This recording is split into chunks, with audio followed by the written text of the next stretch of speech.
We spoke about the potency of the neshama, that when it comes to a state of an isayin, a test, a trial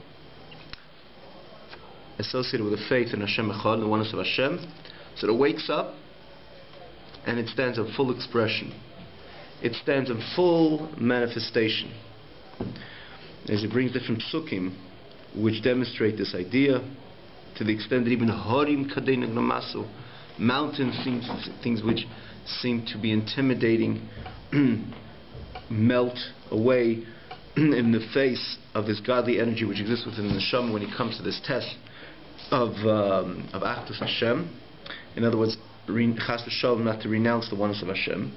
So here the Alter Rebbe goes on and says, to what degree does this chokhmah of the nefesh have the ability to express itself? In other words, it's able to melt away mountains, but to what degree does it go? In other words, to what extent does it have the ability, or does it actually express itself when it is presented with this trial of chas v'sholem, not to renounce the oneness of Hashem? So we actually alluded to, we said a few words of this conclusion of this perek in the end of last week's class. But what Alter Rebbe is saying over here, as it's this week's lesson, that apparently one would say, okay, the neshama woke up and it stands in its full expression, not to renounce the oneness of Hashem. But not to renounce the oneness of Hashem, maybe not to the extent that it would prevent itself doing something so external, like bowing down to an idol, for example. You know, there's the neshama. Would the neshama go that far that even not allow itself to do something seems to be something so trivial, like bowing down to an idol? If you tell the neshama, now I want you to completely stand up in front of so many people, or truly believe in idolatry and this idol, in other words, renounce the Achdus Hashem, the oneness of Hashem, then the neshama, that is the expression of the neshama. In other words, the vayikatz, the awakening, the arousing of the neshama from its state of sleep and slumber, to say, no, I am going to give up my life, chas v'shalom, not to renounce the oneness of Hashem. That's fine. In other words, I am truly going to believe or continue or demonstrate my belief in Achdus Hashem and the oneness of Hashem. But perhaps one would suggest, and maybe one would say, that when it comes to a very external expression of this, external expression of renouncing the oneness of Hashem, perhaps the neshama would say, no, you know what, deep down I believe in Hashem Echad. They want me just for a few moments to prostrate myself in front of the idol, I'll go ahead. Which means the vayikatz, the neshama coming to a full state of expression, means to say it's in belief, in its belief in Hashem Echad. But who says that it would go so far in not prostrating, bowing down for a second to an idol? Or, for example, to do something so trivial, let's call it, to say, to verbalize the words, and kind of making even a kind of whispering to Hashem a few moments before and saying, God, you know, what I'm going to say for those few seconds, please cancel it out. I'm just going to say something which is going to intimate or indicate the renouncing the oneness of Hashem. But deep down, Hashem, you know, my heart is fully intact with you and with your oneness, and I plan to live the rest of my life based on my strong belief in Hashem Echad. But for a few seconds I'm going to renounce, because they're asking me, they're telling me, you know, if you're going to renounce this verbally, we'll let you live. So because I want to live with my family and can live out my life, and again, live out my life with a belief in you, not necessarily with dealing with someone who's committing himself to be observant or scrupulously observant in Hashem in Torah mitzvahs, because we said here we're dealing with a Rasha or a Peshay Yisrael. But he's telling the Eivishter that they're testing me now. So I woke up, my heart is up, my Chochmah Shebenefesh is up and is in function. I see you, I want you, and I don't want anything else other than you. But give me a few seconds just to spare my life. I'm just going to say this in the most external fashion of expression, just to say there is no God. That's it, and then I'm with you again. And the same thing, again, that's an external expression of speech or just an external expression of action. I'm going to bow down. How long does it take to bow down? 5 seconds. And then again, God, I'm with you. And I love you, and I'm so connected to you. And my Chachma Shebenefesh right now is fully intact and fully in its full capacity or its full spirit in connection, in a profound connection with you, Hashem. And I feel the test, I feel the trial, and I'm really telling myself, no, there's only one Hashem, and ultimately I'm going to live with this emunah, not necessarily I'm going to be the Fruma Yid, because ultimately we're dealing with a Rosh and a Peshay Yisrael, but I really, my Chachma Shebenefesh is really aroused now, and really in complete and full expression, to the exclusion of those few seconds that I'm going to bow down into this idol, which they're asking me to bow down, just to spare my life, to continue with my family and live a life of Achdus Hashem. So apparently it seems okay, but ultimately it's limiting the expression of that neshama of the Chachma Shebenefesh. In other words, what the Alter Rebbe is saying is over here, if you want to know to what degree, or you want to know how strong the Chachma Shebenefesh, in other words, the essential connection of the Yid with the Eibishter is, that it'll come to such an expression that it would not even allow itself for a moment in time, and in the most external fashion. You know, deep down I believe, but I'm just going to say it for a few seconds. Speech, in general, is an expression, eternal expression. Or expression, rather, of an external, that's what speech is all about. I could think one way and it could speak another way. Because speech, by definition, is something, that's the mile of Samanecha Bepeh, that's Bepeh Belev, you're in your heart, in your speech. Your speech is aligned with what goes on in your heart. When speech is aligned with what goes on in your thought, that's a mila, that's a virtue that a person could keep his speech, thought and speech aligned with each other. And why is it a virtue? Why is it an advantage? Why is it a mila? Because speech, not necessarily does it always give out what goes on in a person's thought. Because thought is an internal lavush, internal garment, while speech is an external garment. So the Alter Rebbe is pointing out over here that the neshama, the expression of the Chachma Shebenefesh, when it comes to his test and a trial and Hashem Echad, doesn't only wake up and it says in its mind and in its heart, Hashem, I'm with you. It goes to such a degree that it will not even allow itself or to express itself externally, and even in front of it, even for a few seconds, in the renouncing of Hashem Echad, of the oneness of Hashem.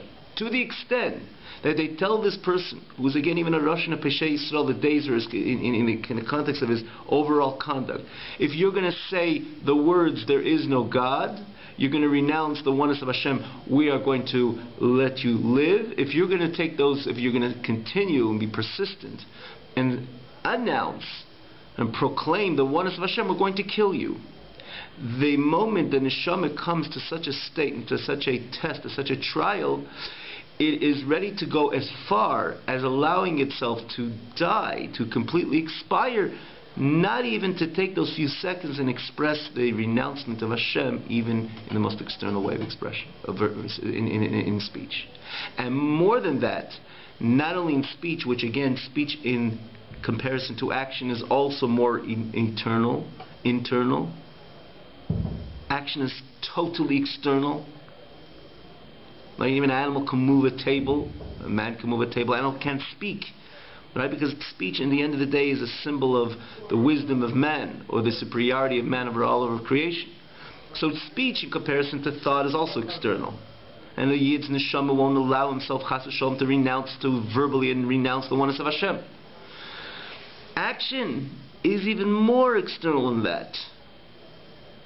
So one would say, okay, in speech he's ready to expire for not to renounce the oneness of Hashem, but in action, to bow down for a few seconds, kind of just to bend his back to an idol, the Chachma Shebenefesh doesn't go so far to allow itself to die, literally to expire, not to bow down. The answer is no. That the koyach of this Chachma Shebenefesh goes as far as even taking a few seconds. Rather to expire than take the few seconds and do something so external and seemingly so trivial to bow down to this idol. That's what we've seen in the history of Am Yisrael, by the hundreds of thousands, that when the Chachma Shebenefesh, and again, not necessarily by the pious, not necessarily by the scholarly, it was a simple people, and even Chaitim and Shishayim and Peishi Yisrael, means on their daily conduct, They were not particularly aligned with Ratzon Hashem. When it came to the test and trial of Emunas Hashem, the faith of Hashem, their faith, in other words, the expression, the Chachma Shenefesh completely woke up, Ayikatz Kiyashin Hashem, and it was ready to express itself not only with its feelings, with its thought, but more than that, even with its action, and even more than that, even with its even with its speech, and even more than that. In other words, the speech should be aligned with Hashem Echad, and was ready to expire, not even to verbally utter the words of the renouncement of renouncing the oneness of Hashem, but even more than that, even total external expression of action, physically bowing down to an idol. The Yid went as far to allow himself to expire, even not to take the few seconds to express himself in the most external fashion possible, saying to himself, I truly believe in Hashem Echad, my heart is there, my mind is there, but just a few seconds to bow down, even that, for that he was ready to expire. Because that is the potency of the neshama, the strength of the neshama, that when you say Vayikatz, it gets up, and it comes into full expression and manifestation. It has no limit. It goes as far as the alignment, and it was staying aligned with Hashem in all of its faculties and all of its manners of expression. This is the end of this Perek. And it was last week we spoke about the general idea of the neshama waking up, the general idea of the neshama allowing itself to pierce, or nothing would be able to stand in the way of the energy of the essence of the neshama. Even like we said, even mountains will melt in the face of the energy of the neshama when it comes to a nisayin bidvar emunas Hashem, associated with the faith of Hashem, in faith in Hashem. But today we begin to what degree. Today's lesson is to what degree is the neshama ready to go. To what degree does the neshama express it? To what level the neshama is the expression and the manifestation of this chachma shebenefesh? To what level does it go? So he says, this godly energy which you find is expressed or is invested in the chachma shebenefesh, its strength and energy is so great, it's so strong, it's so potent, to the extent to chase away and to push away the impure forces, and again an expression of the tumen sitracha, which is the impure forces, that they can't even touch and have an effect, even in his garments, which is machshava, dibur, u'maisa shel emunas Hashem Echad, which is thought, which is speech, which is action associated with the faith in the oneness of Hashem. To that degree, dahainu, the Rabbi explains, lamed b'nisayin, a person is ready to stand in this test, in this trial. Limser nafshay, to give up his life, which means to completely expire. Afilu shlei lases, not even to do even a action neged emunas Hashem Echad, against the faith in the oneness of Hashem. Going, for example, to do something so simple, to do something so external, to express himself in such an external manner. Just to bow down to an idol. Even he doesn't believe it at all in his heart, but he's ready to expire and to give up his life, even not to do something so external, like, and again, the expression of action, the external dimension of, or the external, the demonstration, the way it expresses itself in the most external manner in association with action. Even there, the nefesh alikis is not ready, or is ready to expire, chas v'shalom, not to express himself even b'maisa. V'chein similarly, ledaber toyeh chas v'shalom malachtas Hashem, not to speak against the oneness of HaKadosh Baruch Hu, not to speak falsely concerning the unity of Hashem, which means even even that his heart, his mouth and his heart are not aligned. His heart is complete with the faith of Hashem, and nonetheless he still is ready to expire, not to chas v'shalom, even like we said before, like we explained before, not to verbally utter any type of word which would chas v'shalom be translated that he's renouncing the oneness of Hashem, even though in his heart he believes it, he deeply believes. That's how strong, or to that degree, the chachma shebenefesh, which again, the Ein Sof, the godly energy which exists in the chachma shebenefesh, is ready to go. This is called the fear which is included in the love. What does it mean, the fear including the love? Because we said before that what is this shadish, what is the source of this determination of the neshama, of the chachma shebenefesh? That's the ava mesuteres. That is the hidden and innate love. As we said before, this is comes b'Yerusha, comes an inheritance from Avraham, Yitzchak, Yaakov.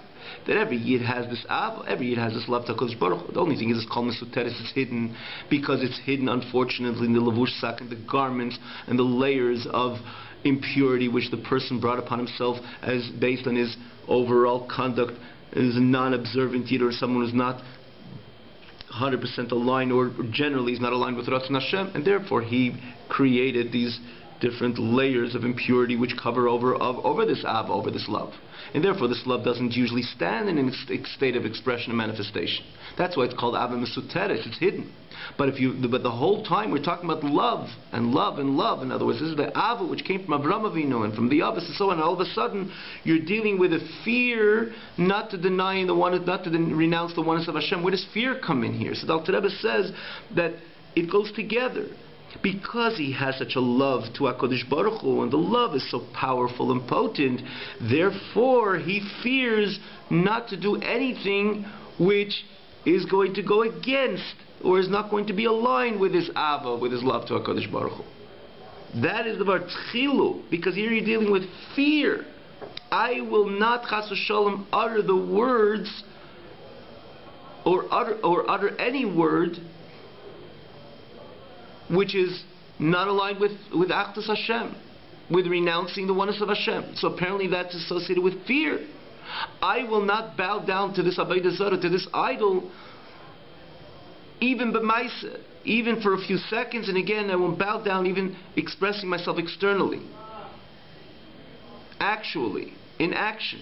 So apparently the notion, or what we're hearing over here, is someone has fear of Hashem and ready to expire, and chas v'shalom not to do anything associated with it, which is contradicting emunas Hashem and belief in HaKadosh Baruch Hu. But how does this work with?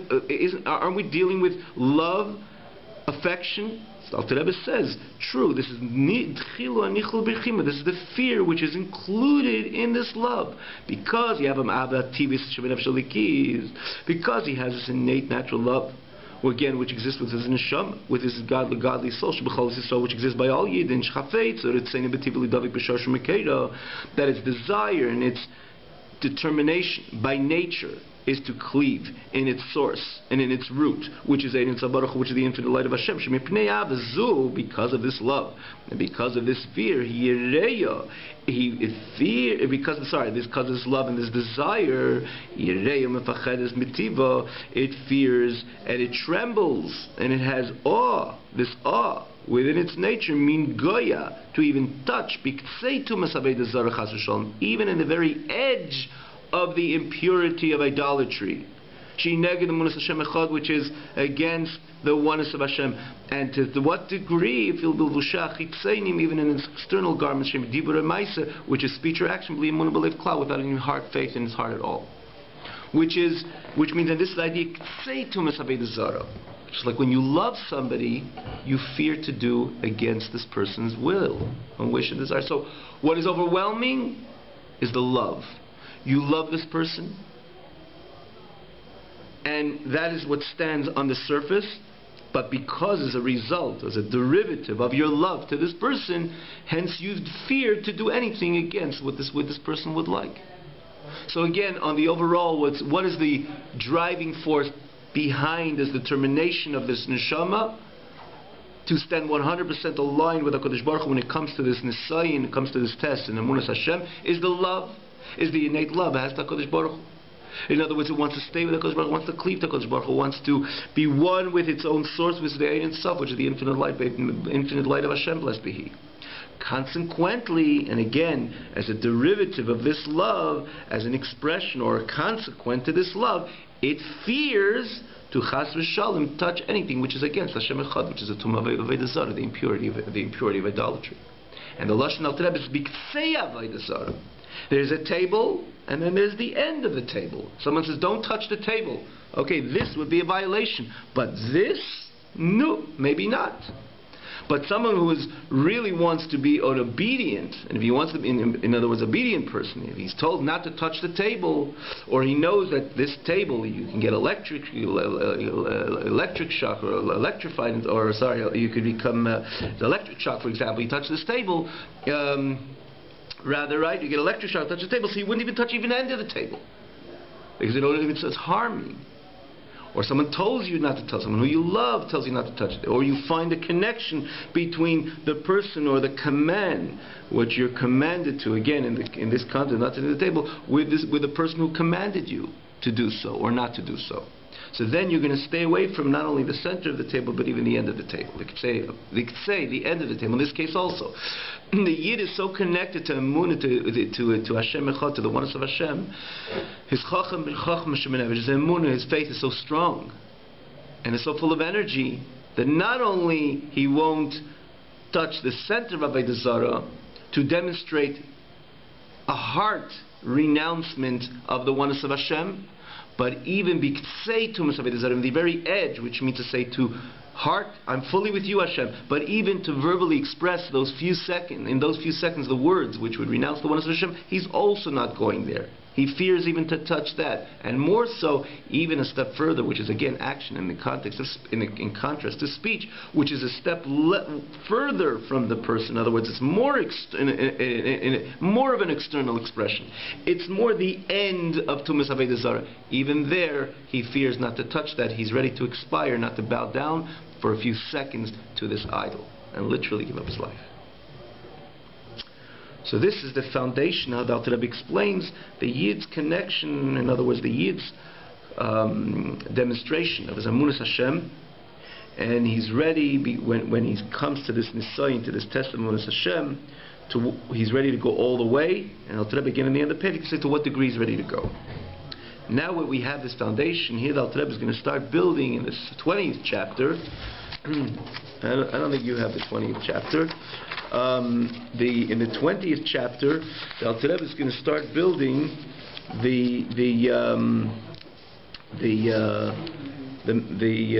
following layer of this beautiful edifice, which again the Alter Rebbe started building in the beginning of his Ches, and it culminates and finishes in Perek Chavav, which is, again, ultimately it's connected, but ultimately it's connected, but generally it's a package over here, starting from Yud Ches till Chavav, including till Chavav, and here the Alter Rebbe continues with this beautiful, we call it beautiful edifice, this following brick, which is an important floor, important story on the message that the Alter Rebbe is trying to give, which is ultimately based on this medrash, which says that ultimately every mitzvah is Anechi Hashem Elikecha, every aveira is Leilecha Lekimachem Alpanai, and therefore one has to be really careful. Look at the mitzvah, or look at the aveira as it's a violation of Avodah Zarah,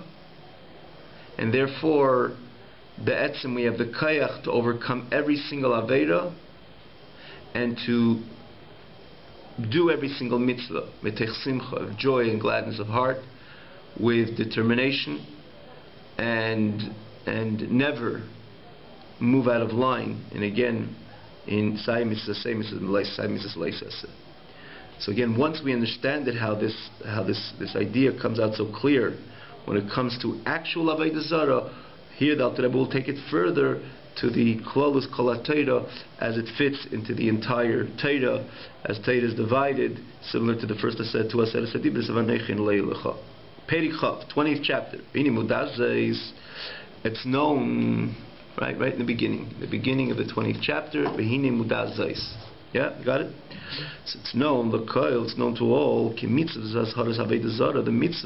and the warning of Avodah Zarah, which is the first two of the commandments, that I am your God, you shall not have any other gods. This is generally the entire Torah. The entire Torah is packaged in these two aseres hadibur, two of the two commandments.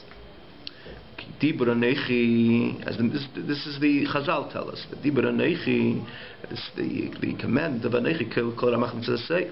This includes the 248 mitzvahs say. Leilacha kol shasam mitzvahs. That leilacha includes all the 365 mitzvahs of the negative mitzvahs. Therefore, v'lechein shamanu anechi leilacha levad mipi hagvura. Therefore, when Hashem gave the 10 commandments, it's not all the 10 commandments that we hear from Hashem. So the first 2 we heard from Hashem, and the other 8 we heard from Moshe Rabbeinu. Naturally, it was not stam given over like Moshe Rabbeinu gave over the rest of the Torah, which is also ultimately everything comes from HaKadosh Baruch Hu, is with that, the tumult, right, of Har Sinai, but still you can't compare to the experience and the electrifying experience of Matan Torah was, in other words, it came across all the aseres hadibris, all the 10 commandments. Yet the Gemara says that you can't compare the first 2 to the final 8, or to the other 8. The first 2 we heard from HaKadosh Baruch Hu b'chvei devatzim, the Eibishter himself, and the other was from the Eibishter through Moshe Rabbeinu. So the question is, why did the Eibishter decide to say only the first 2? If he decided to be part of the aseres hadibris, or the Yidden should hear from him directly, from Hashem directly, says you should say all 10 commandments. If you decided to say just a few, why did you stop at the first 2? Maybe make it half and half. Why was it divided that the first 2 we heard from HaKadosh Baruch Hu and the other 8 we heard from Moshe Rabbeinu? So it says that the reason why HaKadosh Baruch Hu, the Eibishter himself, said the first 2, because Kol HaTeirah Kula. Because this encompasses the entire Torah. And therefore the Eibishter says, the first 2 you're going to hear from me. The other 8, it's going to be a Matan Torah experience. But you're going to hear it from me through Moshe Rabbeinu. But the first 2, you have to hear it from me. Because the first 2 encompasses the entire Torah. The first 2 encapsulates the entire Torah, better said. So because this is the Yisayid and Shadish Kol HaTorah Kula, the Eibishter says, this is what you're going to hear from me. So this is the Razal tell us.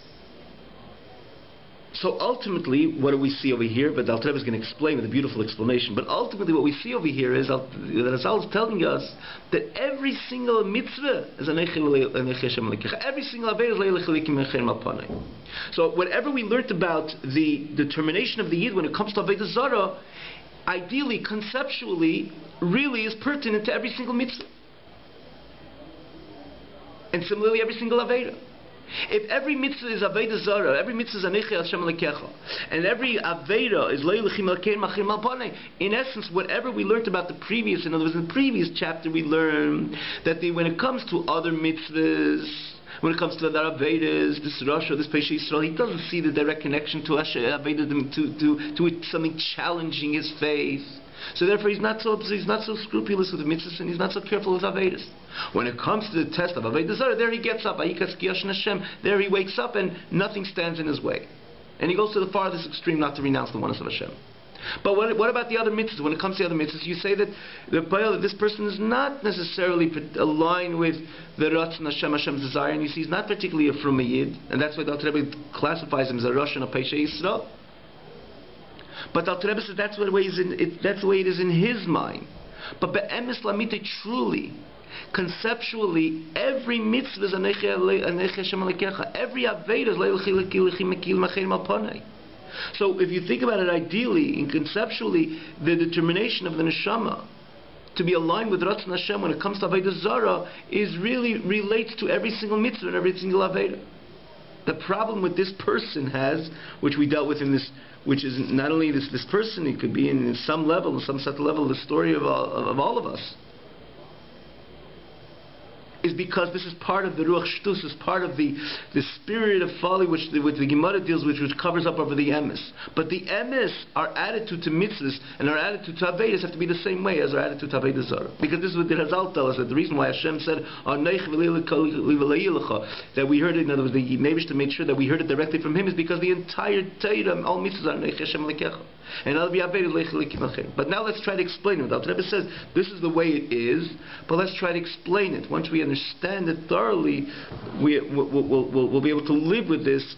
Hence, we'll be able to set ourselves up in a way that we will demonstrate the same determination when it comes to doing a mitzvah, and the same determination of preventing ourselves chas v'shalom from doing chas v'shalom and aveda, the same approach that we have to aveda zarah.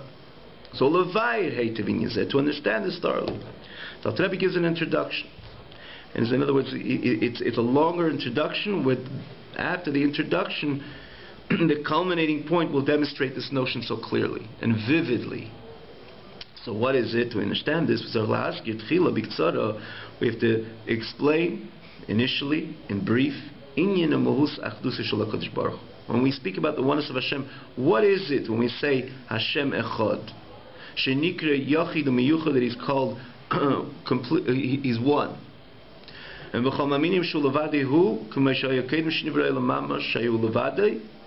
And the same way He is now, just like before He created the world. In other words, when we put our hands over our eyes and we say, Shema Yisrael, Hashem Elokeinu Hashem Echad. Hear, O Israel, Hashem Elokeinu, Hashem our God, Hashem is one. What are we saying? When we say Hashem Elokeinu Hashem Echad, what are we actually saying? We're not saying that there is only one Hashem. What are we negating? There's no two Hashem. Even if you think about it, Chas v'Shalom, obviously there's only one God. But is this our proclamation? Is this our formal demonstration when we stand in shul or we stand in any other place and we say Hashem Elokeinu Hashem Echad, just denying that there's no two gods? And what does it say to us if there's no two gods? If there's a superpower which wants me to conduct myself in a certain way, so what if there's two? Obviously, it's nonsense to say there's two. But this is namely what we're saying over here. This is not what we're negating.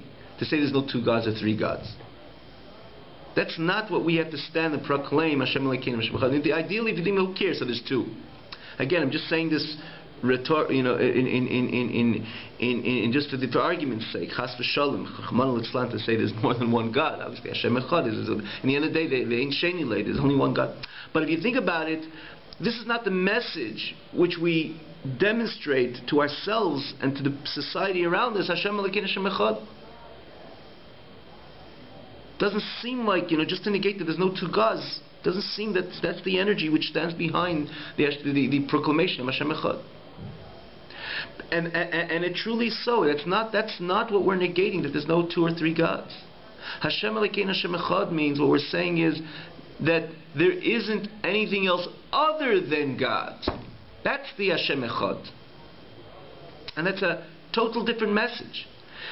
It's not that there is a God and that there is everything else I see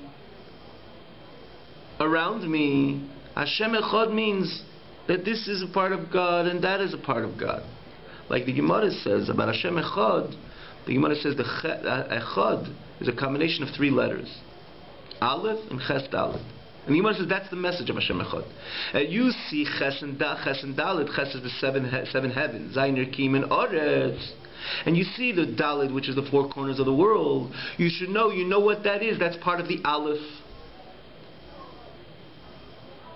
And there's obviously different levels in Hashem Echad. Ultimately, not only, and again, saying that Hashem is in charge of the seven heavens and earth, which you see, which is again also a demonstration of the dominion of Hashem over everything, but more than that. Hashem Echad means to say the texture, the makeup of the seven Rikim and Aretz. This is Elokus, this is God. And the Daled, you see the four Ruchas HaOlam, the four sides, this is God. That is the proclamation of Hashem Echad. Hashem Echad means that everything is part of the oneness of Hashem.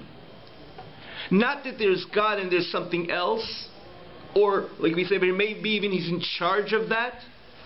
But that is that is something that has its own entity. No, Hashem Echad means that everything is part of God. So God is everything and everything is God. That is what we protest. That's what we proclaim when we say Hashem Echad. So Beth Hashem will continue this coming week explaining this clearer, and why this has to do with what we say in the morning. Atu mishenivra elam, atu mishalei nivra elam. That we say, Hashem, you were there before you created the world, and you were there after you created the world. What is this? And what does this mean? Is it we get up in the morning, one of the primary prayers of the Yid, to say, you were there before you created the world, and you were there after you created the world. Okay, where did I go? Where do you think I went? I went for lunch. I went to drink something. Obviously, I'm here. No, but there's an important message over here, which ultimately, as we're going to explain by Hashem this coming week, how essentially Hashem is saying that even when I created the world, there's no two entities. Just like before I created the world, there was only God. Even after I created the world, there's still only God. This is just another way Hashem expressed Himself. Before it was without a world, now it's with a world, but nothing has changed. That's the message of Hashem Echad, because everything, the Ches, the Dalet, which it appears on the surface as another entity. There's a Ches and there's Dalet, there's 7 heavens and earth, which didn't exist before Hashem created the world. There's 4 sides of the world, which didn't exist before Hashem created the world. There's no world, so there's no sides to the world. But we still say, no, this is the Aleph. Everything of the Ches and the Dalet is an expression or is part of the Aleph, the Hashem. And that is the proclamation of Hashem Echad. But again, it goes even further. That not only Hashem is in charge, but everything is part of it. As in the world is Hashem. I mean, everything is Hashem, and Hashem is everything. So just wanted to conclude an interesting verb, because it's related to the last week's parsha. This is the way Avraham Avinu demonstrated, and again in his divine service, the Hashem Echad, the oneness of Hashem. In other words, in his educating the world of monotheism as opposed to paganism, right? The oneness of Hashem. So the pasuk says in a very unique. The pasuk expresses itself very uniquely, in a very unique way, clarifying or demonstrating with precision the way Avram's message was laid out, was expressed. It says, the pasuk says, "Vayikra sham b'shem Hashem Keil Olam," that he called to the people around him, Keil Olam, God world. If you really want to translate it literally, because usually we know it's Keil Ha'olam. We would say God of the world. Apparently this would be the message, that Avraham Avinu called to the people around him, and he focused on God as God being the God of the world. Keil Ha'olam. But in reality, it doesn't say Keil Ha'olam. It says Keil Olam. God, world. Not God of the world. What's the difference? The difference is enormous. Because when you say the word Keil Ha'olam, that he's a God of the world or over the world, which connotes that he's in charge of the world. He's even when you say he's in charge of every detail of the world, but ultimately what you're saying is there's a world. An independent entity, or an entity. Let's not say independent, but an entity. It's Olam. Then there's a Keil, there's a God, and this God is Keil Ha-Olam. He's a God over the Olam, over the world. But that itself says that the world is an entity on its own, completely dominated by God. Yes, no one else is in charge. True. And he's in charge of every detail and every precise detail and nuance, everything that goes on. Also true, maskim. Because Keil Ha'olam says that. Because if he's God of every part of the Olam, every part and parcel of the Olam, every detail of the Olam, fine. But that itself is demonstrating, that statement itself demonstrates that there is an Olam, there's a world. And he's Keil over the Olam. The pasuk is telling us more so in Avram's message, which is much deeper than that. Not that there's a world and God is in charge of the world, but the pasuk says Keil Olam, that the makeup of the Olam itself is God. So there's no two entities. One is in charge over the other. Keil Olam means if you see an Olam, you should know it's Keil. It doesn't have any independence. It doesn't have nothing of its truly of its own, no independent entity, because everything of the Olam is Keil, is God. And that's ultimately the message of Hashem Echad. That not that there's a God and there's a world and Hashem is in charge and so on. Hashem Echad says that the world itself, the mere makeup of the world, is the godly energy. And now we can understand what does mean Hashem before the creator of the world, after the creator. It's not that it's that he didn't go anywhere. It means that nothing has changed. It's the same God, just like before Hashem created the world, there was only one entity. After Hashem created the world, there's still one entity, which is ultimately God, the way God expresses himself and invests himself in Ches, in a Dalit, and so on. But ultimately, before you created, it's the same At, it's the same you, and then it's the same God. There's no two entities. Have a good night.